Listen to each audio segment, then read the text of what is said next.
Friends, last lecture में हम लोगों ने कॉन्टिन्यूटी डिस्कस किया था। मैंने आपको बताया था किसी भी पॉइंट x इक्वल से अगर आपको कॉन्टिन्यूटी चेक करनी है तो आप सबसे पहले left hand limit find out करते हैं at x equal c, then right hand limit find out करते हैं at x equal c, and then function की value at x equal c. अगर ये तीनों वैल्यूज इक्वल और फाइनाइट है then we can say that function is continuous at x equal c. उसके बाद मैंने आपको एक और तरीका बताया था टू चेक द कॉन्टिन्यूटी। सबसे पहले तो आप limit x tends to a f of x find out कर लो और फिर उसको f of a से कंपेयर करो। If they are equal and finite then again we can say that function is continuous at x equals a। देखिए इन दोनों methods में कोई डिफरेंस नहीं। इस बात को आप ऐसे समझ सकते हैं, अगर ये लिमिटिंग वैल्यू एग्जिस्ट करती है इसका मतलब क्या है? इसका मतलब है कहीं ना कहीं लेफ्ट हैंड लिमिट और राइट हैंड लिमिट आपस में इक्वल होंगे। ये बात हमने लिमिट्स में सीखा था। तो इस लिमिट का एग्जिस्ट करना इस बात को तय कर देता है कि LHL RHL आपस में इक्वल होंगे। अब अगर ये वैल्यू फंक्शन एट a के इक्वल हुई और फाइनाइट हुई तो आपका फंक्शन x इक्वल्स a पे कॉन्टिन्यूअस हो जाता है। इसके बाद मैंने आपको टाइप्स ऑफ डिसकंटिन्यूटी बताया था। उसके अंदर हमने 4 टाइप्स को डिस्कस किए थे। आज हम टाइप्स ऑफ डिसकंटिन्यूटी पे कुछ और बातें सीखेंगे। देखिए ये थोड़ा इंफॉर्मेटिव है इसलिए मैंने सारी बातें यहाँ पे लिख दी हैं। इसको हम लोग वन बाय वन समझते हैं। देखिए कहीं ना कहीं टाइप्स ऑफ डिसकंटिन्यूटी को मेजरली हम दो कैटेगरी में डिवाइड करते हैं। One is removable discontinuity and other one is non removable discontinuity. अब देखिए अगर मैं रिमूवेबल डिसकंटिन्यूटी की बात करूं तो इस डिसकंटिन्यूटी टाइप में मैंने दो डिसकंटिन्यूटी टाइप को कंसीडर किया है। One is missing point discontinuity and other one is isolated point discontinuity. अब हमें वन बाय वन ये समझना है कि आखिर इन दो डिसकंटिन्यूटी टाइप को हमने रिमूवेबल डिसकंटिन्यूटी के कैटेगरी में क्यों प्लेस किया। देखिए मिसिंग पॉइंट डिसकंटिन्यूटी में हमने क्या सीखा था? हमने सीखा था किसी भी पॉइंट x इक्वल से अगर LHL RHL left hand limit right hand limit दोनों इक्वल हो और फंक्शन की वैल्यू एट a अनडिफाइंड है, जैसा कि आप इस ग्राफ में देख सकते हैं x इक्वल्स a पे LHL RHL दोनों की वैल्यू l के इक्वल, लेकिन a पे फंक्शन अनडिफाइंड है। तो ये फंक्शन डिसकंटिन्यूअस होगा x इक्वल से पे एंड टाइप ऑफ डिसकंटिन्यूटी क्या होगी? मिसिंग पॉइंट डिसकंटिन्यूटी, है ना। इस बात को आप ऐसे भी बोल सकते हैं if LHL and RHL are equal I can say limit x tends to a f of x ये definitely exist करेगा, है ना। but function at a is undefined। अब देखो अगर मैं x equals a पे फंक्शन को रीडिफाइन करूं, मैंने अपनी तरफ से एक डेफिनेशन ऐड किया और मैंने बोल दिया कि a पे फंक्शन की वैल्यू l के इक्वल होगी। I am redefining the function at x equals a। तो अगर मैंने x इक्वल्स a पे फंक्शन की वैल्यू l के इक्वल कर दी यानी कहीं ना कहीं मैंने इस फंक्शन को कॉन्टिन्यूअस बना दिया, यानी अब आपने डिसकंटिन्यूटी रिमूव कर दिया है। दैट इज व्हाई वी से missing point discontinuity is a kind of removable discontinuity, क्योंकि इस केस में आप फंक्शन को जो पहले a पे डिसकंटिन्यूअस था उसकी डिसकंटिन्यूटी रिमूव कर सकते हैं और उसको कॉन्टिन्यूअस बना सकते हैं। कैसे बना सकते हैं? Just by redefining the function at x equal से। क्लियर है? देखिए सेम लॉजिक से अगर मैं आइसोलेटेड पॉइंट डिसकंटिन्यूटी की बात करूं तो यहां पर LHL RHL वापस इक्वल होते हैं, लेकिन a पे फंक्शन की वैल्यू डिफाइन तो होती है बट ये इनवैलिड से डिफरेंट होती है। जैसे अगेन आप इस ग्राफ में देख लें LHL RHL की वैल्यू l के इक्वल है। क्लियरली इस ग्राफ से आप ऑब्जर्व कर सकते हैं left hand limit and right hand limit both are equals to l, लेकिन फंक्शन की value at a is different from l, है ना। यानी ये जो पॉइंट है ये कहीं ना कहीं आइसोलेटेड है, यानी फंक्शन a पे डिसकंटिन्यूअस होगा और टाइप ऑफ डिसकंटिन्यूटी क्या होगी? Isolated point discontinuity. Now once again by redefining the function at x equal c, अगर आपने x इक्वल्स a पे फंक्शन को रीडिफाइन किया और आपने बोल दिया कि फंक्शन एट a l के इक्वल है, फंक्शन एट a l के इक्वल है, यानी आपने इस डॉट को यहां से शिफ्ट करके इस बबल के साथ कोइंसाइड कर दिया।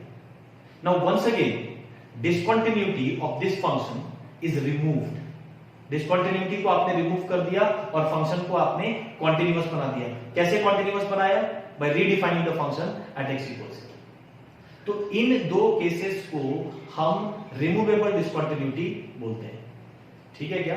आपको ध्यान में क्या रखना है, जब भी LHL RHL इक्वल होगा then type of discontinuity is removable discontinuity, क्योंकि ए पे फंक्शन को रीडिफाइन करके आप फंक्शन की डिस्कंटिन्यूटी को रिमूव कर सकते हैं एट एक्स इक्वल से और उसको कॉन्टिन्यूअस बना सकते हैं। ठीक है, LHL RHL इक्वल होना चाहिए, ये इंपॉर्टेंट कंडीशन होगा इन दो केसेस में, है ना। इस बात को आप ऐसे भी देख सकते हैं, limit x tends to a f of x, ये डेफिनेटली एग्जिस्ट करेगा इन बोथ द केसेस। ठीक है क्या? अब अगर मैं नॉन रिमूवेबल डिस्कंटिन्यूटी की बात करूं तो इस कैटेगरी में मैंने तीन डिस्कंटिन्यूटी टाइप को कंसीडर किया है। सबसे पहला डिस्कंटिन्यूटी टाइप है जंप डिस्कंटिन्यूटी। इसको हमने ऑलरेडी डिस्कस किया है। देखिए जंप डिस्कंटिन्यूटी में क्या होगा, LHL RHL they are going to be unequal, LHL RHL equal नहीं होंगे। लेकिन एक बात आपको ध्यान में रखना है, दोनों ही लिमिट्स यानी LHL RHL की वैल्यू फाइनाइट जरूर होनी चाहिए। वही चीज मैंने इस ग्राफ के थ्रू आपको समझाने की कोशिश की है। अगर मैं x इक्वल्स a पे आपसे LHL की वैल्यू पूछूं तो इट इज सिंपली L1 और RHL की वैल्यू पूछूं तो इट इज L2, यानी they are not equal but they are finite. तो ऐसे डिस्कंटिन्यूटी टाइप को हम जंप डिस्कंटिन्यूटी बोलते हैं। यानी यहां पे आप देख सकते हैं x इक्वल्स a पे कहीं ना कहीं फंक्शन की वैल्यू L1 से L2 जंप कर रही है ना। So this discontinuity type is jump discontinuity type. और इसको मैंने नॉन रिमूवेबल डिस्कंटिन्यूटी क्यों बोला, क्योंकि यहां पे फंक्शन की डिस्कंटिन्यूटी को रिमूव नहीं किया जा सकता, है ना। एट x इक्वल से फंक्शन की डिस्कंटिन्यूटी को आप रिमूव नहीं कर सकते।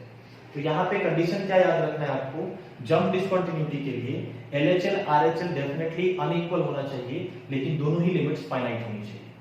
और इस डिस्कंटिन्यूटी टाइप को हम नॉन रिमूवेबल डिस्कंटिन्यूटी की कैटेगरी में कंसीडर करते हैं। उसके बाद दो और डिस्कंटिन्यूटी टाइप आप यहां पे देख सकते हैं, one is infinite discontinuity and other one is oscillatory discontinuity. मैंने इनके लिए एक एक एग्जांपल भी लिया है, आप देख सकते हैं। इनफाइनाइट डिस्कंटिन्यूटी के अंदर मैंने क्या बता दिया, at least one of the limits is plus minus infinity, यानी LHL या RHL इसमें से कोई एक वैल्यू इंफिनिटी या माइनस इंफिनिटी होनी चाहिए। दोनों भी हो सकती है, लेकिन कम से कम एक लिमिटिंग वैल्यू LHL या RHL में से इंफिनिटी या माइनस इंफिनिटी होना चाहिए। जैसे फॉर एग्जांपल अगर आप इस फंक्शन की बात करें x/1 minus x at x equals 1, x equals 1 पे अगर आप इस फंक्शन का LHL RHL फाइंड आउट करते हैं तो आपको डेफिनेटली जो वैल्यू मिलेगी वो इंफिनिटी मिलेगी। इनफैक्ट आप चेक करके देख सकते हैं, अगर मैं LHL की बात करूं, if I talk about LHL को आप क्या लिख सकते हैं, limit x tends to 1 minus f of x that is x/1 minus x। तो देखिए न्यूमरेटर में आपको क्या मिल रहा है, 1 माइनस मिल रहा है, और डिनोमिनेटर में आपको क्या मिल जाएगा, अगर x की वैल्यू आप 1 माइनस रखते हो, मतलब 1 से थोड़ी छोटी, तो 1 माइनस x की वैल्यू क्या हो जाएगी, 0 प्लस हो जाएगी। अब ध्यान दीजिएगा 1 माइनस 1 से जस्ट छोटा एक वैल्यू है, यानी डेफिनेटली ये एक पॉजिटिव नंबर होगा, है ना। Numerator is a positive number divided by 0 plus, तो आप इसको क्या लिख सकते हैं, it is definitely going to be infinity, यानी कहीं ना कहीं लेफ्ट हैंड लिमिट आपको क्या मिल गया, इंफिनिटी मिल गया। राइट हैंड लिमिट की अगर आप बात करें, if you talk about RHL, तो RHL को आप क्या लिखोगे, limit x tends to 1 plus fx that is x/1 minus x। अब जरा देखिए आपको वैल्यू क्या मिलती है, न्यूमरेटर 1 प्लस है और डिनोमिनेटर में we have 1 minus 1 plus. 1 plus का मतलब है 1 से थोड़ी बड़ी वैल्यू, है ना। तो 1 माइनस x की वैल्यू क्या हो जाएगी, 0 माइनस हो जाएगी, क्योंकि 1 से जो आप सब्ट्रैक्ट कर रहे हैं, यू आर सब्ट्रैक्टिंग 1, आप ऐसे भी देख सकते हैं, यानी वैल्यू आपको 0 मिलेगी, लेकिन कहीं ना कहीं x एग्जैक्ट 1 नहीं है, 1 से थोड़ा बड़ा है, तो डेफिनेटली ये जो डिफरेंस है ये क्या बन जाएगा, 0 माइनस बन जाएगा। So now you have numerator में आपके पास एक कांस्टेंट है, divided by 0 minus it becomes minus infinity. तो आप देख सकते हैं यहां पे LHL RHL दोनों ही LHL RHL दोनों लिमिटिंग वैल्यू इंफिनिटी या माइनस इंफिनिटी के इक्वल है, यानी I can say that this function at x equals 1 it's showing infinite discontinuity type, और इसको भी हम नॉन रिमूवेबल डिसकंटिन्यूटी की कैटेगरी में कंसीडर करते हैं। And then finally we have oscillatory discontinuity. Oscillatory discontinuity में देखो क्या होता है, लिमिट्स की जो वैल्यूज है यानी एलएचएल आरएचएल की जो वैल्यूज हैं वो दो फाइनाइट क्वांटिटीज के बीच में ऑसिलेट करती है। मतलब ना तो एलएचएल की वैल्यू फाइनाइट है, मतलब कोई फिक्स्ड कांस्टेंट नहीं है, ना तो आरएचएल की वैल्यू कोई फिक्स्ड कांस्टेंट है। रादर ये जो लिमिटिंग वैल्यूज हैं ये दो फाइनाइट क्वांटिटीज के बीच में ऑसिलेट कर रही है। जैसा कि आप देख सकते हैं, एग्जांपल के लिए मैंने क्या ले लिया है, फंक्शन sin 1/x, और अगर आप इस फंक्शन को x = 0 पे ऑब्जर्व करें, एट x = 0, तो आप क्या देखेंगे, एलएचएल के लिए 0 को लेफ्ट से अप्रोच करना होगा, यानी x की वैल्यू आपको 0 माइनस लेनी होगी। तो sin 1/0 माइनस क्या हो जाएगा, sin ऑफ माइनस इंफिनिटी। अब sin ऑफ माइनस इंफिनिटी की वैल्यू आप इतना ही बोल सकते हैं कि sin ऑफ माइनस इंफिनिटी कहीं ना कहीं -1 से 1 के बीच में ऑसिलेट करता हुआ होगा, है ना। एग्जैक्ट नहीं बता सकते sin ऑफ माइनस इंफिनिटी क्या होगा, एग्जैक्ट कमेंट नहीं कर सकते। मैं ये बोल सकता हूं कि वैल्यू -1 से 1 के बीच में ही होगी, क्योंकि फंक्शन यहां पे sin है। So left hand limit is oscillating between -1 and 1। वही चीज अगर मैं राइट हैंड लिमिट के लिए बोलूं तो x को इस बार 0 को राइट हैंड साइड से अप्रोच करना है, यानी x को आप 0 प्लस रख सकते हैं। अब sin 1/x क्या हो जाएगा, अगर x की वैल्यू 0 प्लस है तो sin 1/x will become sin infinity. Now once again sin infinity की value is oscillating somewhere between -1 and 1. Okay, तो यहां पे LHL RHL दोनों ही -1 और 1 के बीच में दो फाइनाइट क्वांटिटीज के बीच में ऑसिलेट हो रही है। तो ऐसे डिसकंटिन्यूटी टाइप को हम ऑसिलेटरी डिसकंटिन्यूटी टाइप कहते हैं, और इसको भी हमने किस कैटेगरी में प्लेस किया है, non removable discontinuity type. Okay, I hope ये सारी बातें आप समझ गए हैं, क्लियर है। अब देखिए नेक्स्ट हम बात करेंगे अलजेब्रा ऑफ कंटिन्यूटी के ऊपर। इस टॉपिक में हमें क्या सीखना होता है, जरा देखेंगे। अगर मान लो तुम्हारे पास दो फंक्शन है f एंड g, और फिर आपने इन दो फंक्शन की मदद से कुछ नए फंक्शंस बनाए इस तरीके से, f प्लस माइनस g, यानी इन दोनों का सम या डिफरेंस ले लिया, इनका प्रोडक्ट ले लिया, या इनका रेशियो ले लिया, ठीक है। इन्हीं दो फंक्शन के ऊपर डिफरेंट ऑपरेशंस करके आपने कुछ नए फंक्शंस क्रिएट किए। अब अगर मैं किसी पॉइंट x = a पे बात करूं और मैंने बोल दिया कि f and g both are continuous, x = a पे ये दोनों फंक्शन कॉन्टिन्यूअस है, तो क्या मैं इनके ऊपर कमेंट कर सकता हूं कि इन दोनों फंक्शन का सम या डिफरेंस कैसा होगा। तो डेफिनेटली आई कैन से कि f और g का सम या डिफरेंस भी कॉन्टिन्यूअस होगा, ठीक है। सिमिलरली प्रोडक्ट को भी आप कॉन्टिन्यूअस बोल सकते हैं, f और g का प्रोडक्ट भी कॉन्टिन्यूअस होगा, and ratio of f and g, ये जो फंक्शन है ये भी कॉन्टिन्यूअस होने वाला है। यानी f और g के कॉन्टिन्यूअस होने से कहीं ना कहीं ये सारे फंक्शंस भी कॉन्टिन्यूअस हो जाते हैं। हालांकि इस वाले केस में f ऑफ g के केस में आपको ये जरूर ध्यान रखना होगा कि g ऑफ a की वैल्यू नॉन जीरो होनी चाहिए, क्योंकि अगर g ऑफ a 0 हो गया तो कहीं ना कहीं ये फंक्शन अनडिफाइंड हो जाएगा at x = a, because denominator is getting 0। लेकिन अगर g of a non zero है, then I can say f और g का कॉन्टिन्यूअस होना इस बात को तय करता है कि f अपॉन g भी कॉन्टिन्यूअस ही होगा, ठीक है। अब नेक्स्ट अगर मैं f को डिसकंटिन्यूअस ले लूं और g को कॉन्टिन्यूअस रखूं, now f is discontinuous at x = a and g is continuous at x = a। अब सम और डिफरेंस के बारे में देखिए मैं क्या बोल सकता हूं, सम और डिफरेंस डेफिनेटली डिसकंटिन्यूअस होगा। एक डिसकंटिन्यूअस और एक कॉन्टिन्यूअस फंक्शन का सम या डिफरेंस हमेशा डिसकंटिन्यूअस होता है। लेकिन अगर मैं प्रोडक्ट और रेशियो की बात करूं, तो इन दो केसेस में आप कोई भी कमेंट नहीं कर सकते। कहने का मतलब यह है कि ये दो केसेस में आपको फंक्शन कॉन्टिन्यूअस भी मिल सकता है, डिसकंटिन्यूअस भी मिल सकता है। एक डिसकंटिन्यूअस फंक्शन है, f is discontinuous, g is continuous. अब जब इनका प्रोडक्ट लोगे तो वो कॉन्टिन्यूअस भी हो सकता है, डिसकंटिन्यूअस भी हो सकता है, यानी यहां पे कोई सर्टेन कमेंट आप नहीं कर सकते। प्रोडक्ट के लिए भी और रेशियो के लिए भी। तो ऐसे केसेस में आपको क्या करना होगा, ऐसे केसेस में आपको ए पे कंटिन्यूटी चेक करनी है। एफ इंटू जी पहले फाइंड आउट किया, उसके बाद एक्स इक्वल्स ए पे आपने कंटिन्यूटी चेक कर दी, है ना। कोई डायरेक्ट कमेंट आप यहाँ पे नहीं कर सकते, ठीक है। नेक्स्ट अगर मैं बात करूं एफ को कॉन्टिन्यूअस ले लूं और जी को डिसकंटिन्यूअस लूं, तो इस केस में भी सम और डिफरेंस डिसकंटिन्यूअस होगा और इन दोनों के ऊपर आप कोई भी सर्टेन कमेंट नहीं कर सकते। इनफैक्ट ये दो केसेस सेम है, इसमें एफ डिसकंटिन्यूअस था, जी कंटिन्यूअस था, इस वाले केस में जस्ट उल्टा है। अब अगर मैंने दोनों ही फंक्शन को डिसकंटिन्यूअस ले लिया, if suppose f and g both are discontinuous, तो देखिए इस केस में क्या है, इस केस में आप इनमें से किसी पे भी सर्टेन कमेंट नहीं कर सकते।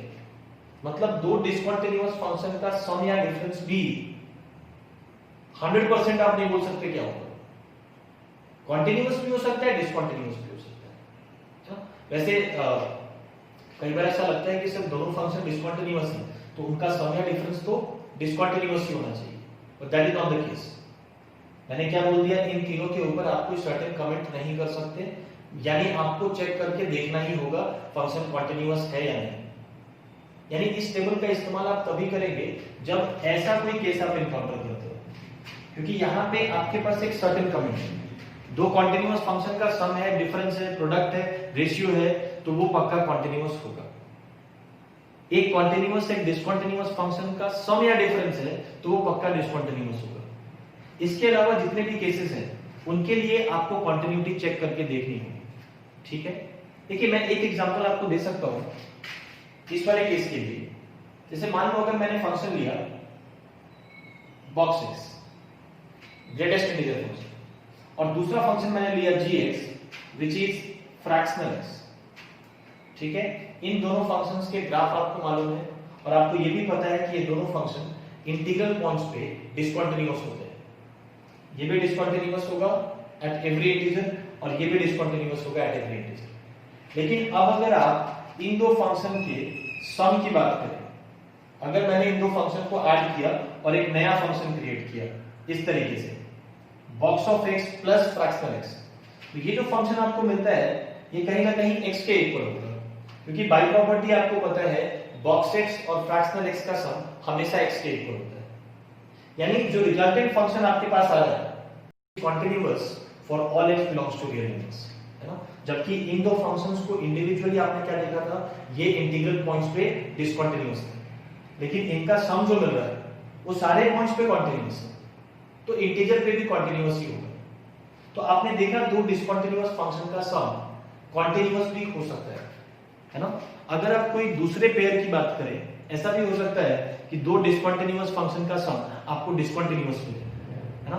यानी आप इन केसेस पे कोई सर्टेन कमेंट नहीं कर सकते। अगर दोनों फंक्शन डिसकंटिन्यूअस है तो उसका सम, डिफरेंस, प्रोडक्ट और रेशियो कंटीन्यूअस भी हो सकता है, डिसकंटिन्यूअस भी हो सकता है, वो आपको चेक करने के बाद ही मालूम पड़ेगा। नेक्स्ट हम इस क्वेश्चन को डिस्कस करेंगे। यहां पे आपको फंक्शन गिवन है at x when x belongs to rational number and this function behaves as minus x when x does not belong to rational number। यानी x जब irrational होगा तो फंक्शन का डेफिनेशन माइनस x होगा और x जब rational होगा तो फंक्शन का डेफिनेशन x होगा। अब आपको क्या करना है, आपको इस फंक्शन की कंटिन्यूटी डिस्कस करनी है। मतलब आपको बताना है कि ये फंक्शन किन पॉइंट्स पे कंटिन्यूअस होगा और किन पॉइंट्स पे डिसकंटिन्यूअस होगा। देखिए इसको डील करने का तरीका थोड़ा डिफरेंट है, इसको हम लोग समझते हैं। सबसे पहले तो आप ग्राफ बना लीजिए। इस फंक्शन का ग्राफ अगर आप प्लॉट करें तो देखिए मैंने y इक्वल्स x को भी प्लॉट कर दिया और y इक्वल्स माइनस x को भी प्लॉट कर दिया, because this function has got to definitions. ये मेरा y इक्वल्स x हो जाता है और ये y इक्वल्स माइनस x। अब देखिए अगर मैं किसी रैशनल पॉइंट पे, पहले मैं एक रैशनल पॉइंट लूंगा, वहां पे कंटिन्यूटी डिस्कस करूंगा, और फिर मैं एक इरैशनल पॉइंट लूंगा और वहां पे कंटिन्यूटी डिस्कस करूंगा। अगर मैं एक रैशनल पॉइंट लूं, लेट्स से x इक्वल्स 1, अब 1 पे अगर आपको कंटिन्यूटी चेक करना है तो चलिए सबसे पहले मैं फंक्शन एट 1 की वैल्यू निकाल लेता हूं। अब 1 एक रैशनल नंबर है तो 1 पे फंक्शन की वैल्यू इस डेफिनेशन के अकॉर्डिंग आपको मिलेगी, यानी f ऑफ 1 आपको 1 के इक्वल मिल जाएगा। अब अगर मैं LHS की बात करूं, लेफ्ट हैंड लिमिट, तो लेफ्ट हैंड लिमिट क्या हो जाएगा, limit x tends to 1 minus f of x। अब देखो यहां पे सवाल क्या आता है कि x जब 1 को लेफ्ट साइड से अप्रोच करेगा तो आपका फंक्शन क्या होगा, x होगा या माइनस x होगा। देखिए इस चीज को समझने के लिए मैं आपको वापस पॉइंट के नेबरहुड के बारे में बता रहा हूं। ये मैंने लिमिट्स में डिस्कस किया था। अगर किसी भी पॉइंट के नेबरहुड की बात करें तो 1 का नेबरहुड मतलब क्या है, we are talking about an interval 1 minus h to 1 plus h। आपको ध्यान में होगा जब भी हम नेबरहुड की बात करते हैं मैथमेटिक्स में इसका क्या मतलब है, we are talking about an interval that is 1 minus h to 1 plus h। However, this h is very small. h 0 को अप्रोच कर रहा है, मतलब h बहुत ही छोटा नंबर है बट पॉजिटिव है। h को पॉजिटिव होना जरूरी है, तभी 1 प्लस h 1 के राइट में होगा और 1 माइनस h 1 के लेफ्ट में होगा। h is positive but it is very very small quantity, है ना। तो ये जो इंटरवल है 1 minus h to 1 plus h, ये भी बहुत ही छोटा होगा। यहाँ पे आपको ये दिख रहा है, एक प्रॉपर विड्थ आपको दिखाई दे रहा है, बट ऐसा नहीं है। This interval is going to be very very small. तो मैंने आपको ये भी बताया था कि किसी भी पॉइंट के नेबरहुड में ऐसा नहीं है कि कोई एक पॉइंट लाई करता है। तो नॉर्मली आपके दिमाग में इंप्रेशन होता है कि 1 का लेफ्ट नेबर मतलब 1 के जस्ट लेफ्ट वाला पॉइंट और 1 का राइट नेबर मतलब 1 के जस्ट राइट वाला पॉइंट, बट यहाँ पे ऐसा नहीं है। नेबरहुड में हम एक इंटरवल की बात करते हैं। तो फिलहाल यहाँ पे आप 1 के लेफ्ट नेबर की बात करें, यानी 1 को लेफ्ट से अप्रोच किया जा रहा है। We are talking about this interval. अब आप समझिएगा इस इंटरवल में इनफाइनाइट नंबर ऑफ पॉइंट्स हैं जो कि रैशनल भी हो सकते हैं और इरैशनल भी हो सकते हैं।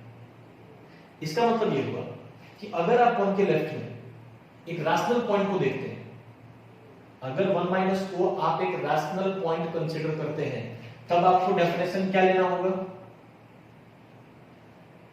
x लेना होगा, क्योंकि रैशनल पॉइंट के लिए डेफिनेशन क्या है, x है, और आपको लिमिटिंग वैल्यू क्या मिलेगी, 1 मिलेगी। लेकिन अगर आप 1 के लेफ्ट नेबर को यानी 1 माइनस को एज इरैशनल पॉइंट देखते हैं, तब आपको फंक्शन क्या मिलेगा, माइनस x मिलेगा, और इसकी लिमिटिंग वैल्यू क्या हो जाएगी, -1 हो जाएगी। यानी LHL सर्टेनली डिफाइन है, मतलब LHL को ना तो आप 1 बोल सकते हैं ना ही -1 बोल सकते हैं, क्योंकि 1 के लेफ्ट नेबर में रैशनल पॉइंट्स भी होंगे, इरैशनल पॉइंट्स भी होंगे। ये चीज आप याद रख सकते हैं, every point is surrounded by rational and irrational point. अगर कोई रैशनल पॉइंट है तो उसके आजू बाजू भी आपको रैशनल और इरैशनल पॉइंट मिलेंगे। अगर कोई पॉइंट इरैशनल है तो उसके आजू बाजू भी आपको रैशनल और इरैशनल पॉइंट्स मिलेंगे। तो अगर मैं 1 के लेफ्ट नेबर को एक रैशनल पॉइंट की तरह देखूं, तब मुझे लिमिटिंग वैल्यू 1 मिलती है, और 1 के लेफ्ट नेबर को अगर मैं इरैशनल पॉइंट की तरह देखूं तो मुझे लिमिटिंग वैल्यू -1 मिलती है। यानी LHL -1 और 1 के बीच में ऑसिलेट कर रहा है। देखो बीच की वैल्यूज नहीं ले रहा है, या तो -1 होगा या तो 1 होगा, है ना, लेकिन वैल्यू फिक्स्ड नहीं है। आप ये नहीं बोल सकते कि LHL 1 होगा, ना तो आप ये बोल सकते हैं कि LHL -1 होगा। रादर लेफ्ट हैंड लिमिट -1 और 1 के बीच में ऑसिलेट कर रहा है। क्लियर है। सिमिलरली अगर आप RHL की बात करें तो सेम लॉजिक से आप आगे बढ़ सकते हैं। RHL के लिए आप क्या बोल सकते हैं, limit x tends to 1 plus f of x। Again अगर मैं 1 के राइट नेबर की बात करूं, it means I am talking about this interval, and this interval once again contains infinite points which can be rational as well as irrational. तो अगर आप 1 plus को एक रैशनल पॉइंट कंसीडर करेंगे तब तो फंक्शन x होगा और लिमिटिंग वैल्यू 1 होगी।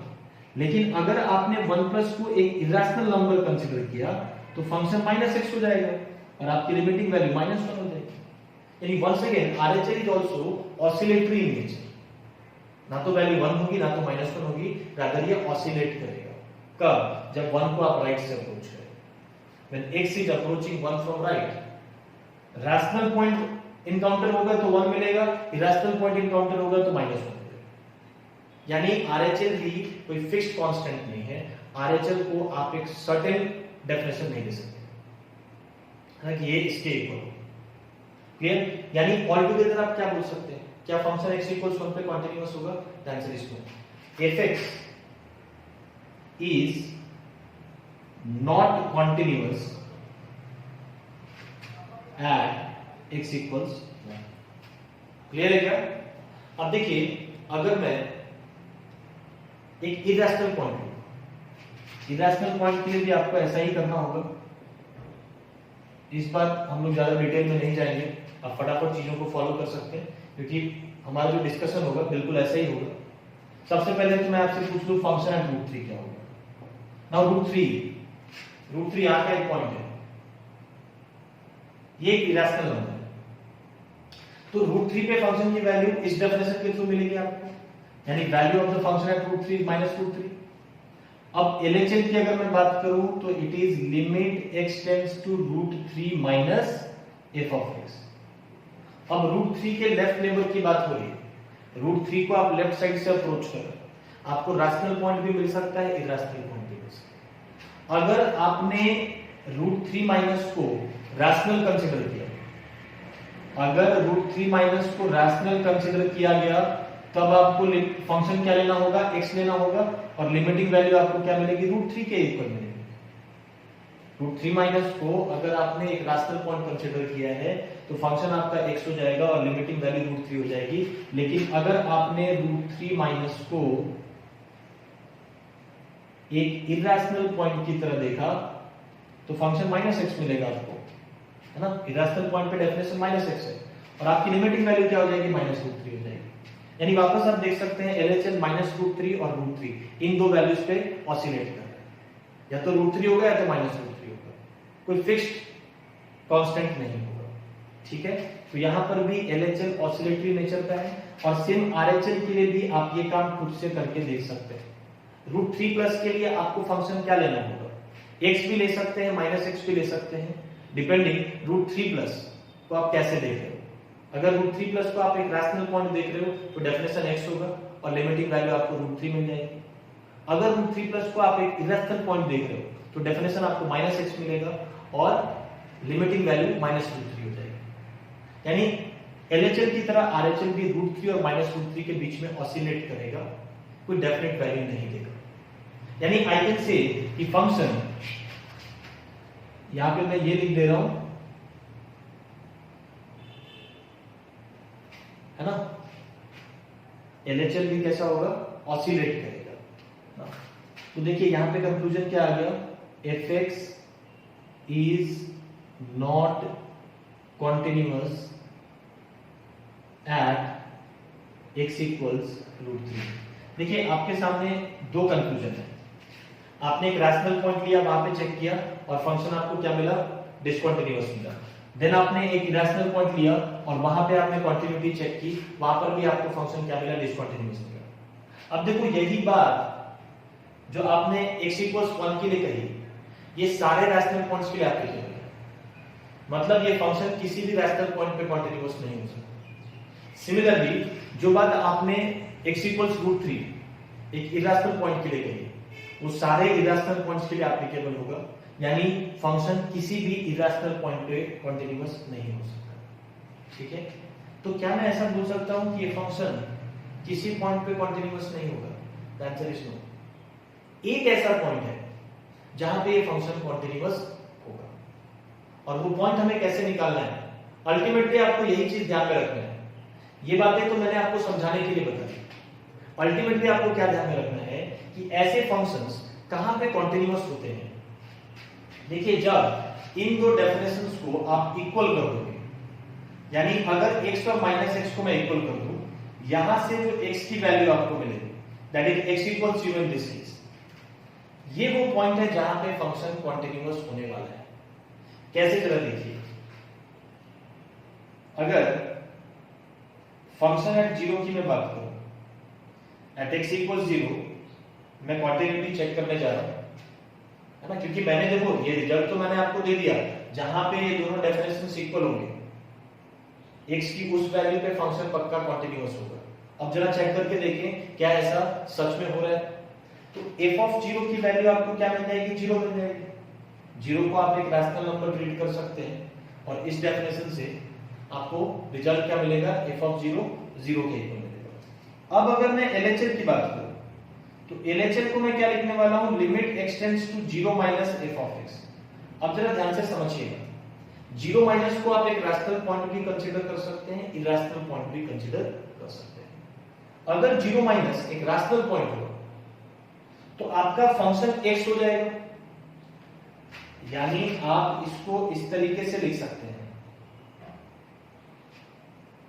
If you are considering 0 minus at rational point तो डेफिनेशन क्या हो जाएगा फंक्शन का, x के इक्वल हो जाएगा। अब देखिए ये लिमिटिंग वैल्यू क्या मिलेगी आपको, 0 ही मिलेगी। x tends to 0 minus x, कोई इंडिटरमिनेट फॉर्म तो है नहीं, सीधा सब्स्टिट्यूट किया, वैल्यू क्या मिलेगी, 0। हर केस में ऐसा ही करते आ रहे हैं। अगर आपने 0 माइनस को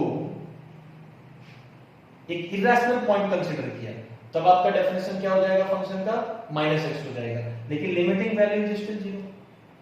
सब्स्टिट्यूट करके देख लो, समझ आ रही है बात। यानी इस बार आपको LHL क्या मिल रहा है, आप डेफिनेट जवाब दे सकते हैं, LHL is coming out to be 0। RHL के लिए भी सेम लॉजिक आप अप्लाई कर सकते हैं। अगर 0 प्लस के लिए, अगर 0 प्लस के लिए मैं बात करूं, 0 प्लस को एक बार रैशनल कंसीडर करोगे तो फंक्शन x लेना होगा, 0 प्लस को इरैशनल कंसीडर करोगे, इरैशनल पॉइंट कंसीडर करोगे तो फंक्शन माइनस x लेना होगा, लेकिन लिमिटिंग वैल्यू दोनों केस में क्या मिलेगी, 0 मिलेगी। तो आप देख सकते हैं फंक्शन एट 0 भी 0 था, लेफ्ट हैंड लिमिट भी 0 है और राइट हैंड लिमिट भी 0 ही मिलेगा। आई होप आप क्लियर। राइट हैंड लिमिट आप खुद से निकाल के देखना, 0 प्लस को रैशनल लो तो डेफिनेशन x लेना होगा, 0 प्लस को इरैशनल लोगे तो डेफिनेशन माइनस x लेना होगा। लेकिन इन दोनों केसेस में आपको लिमिटिंग वैल्यू 0 ही मिलेगी, यानी LHL, RHL और फंक्शन एट 0 तीनों 0 के इक्वल है। यानी I can say that this function, इसके बारे में कंक्लूजन क्या दे सकता हूं, fx is discontinuous everywhere except at x equals 0।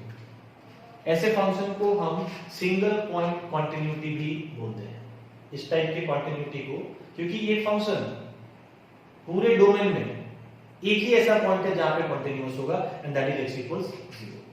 तो कभी भी इस तरह का डेफिनेशन आपको मिले, जैसे मान लो अगर कल के डेट में आपको एक ऐसा डेफिनेशन मिलता है कि function is x square when x belongs to rational and it is 1 when x does not belongs to rational.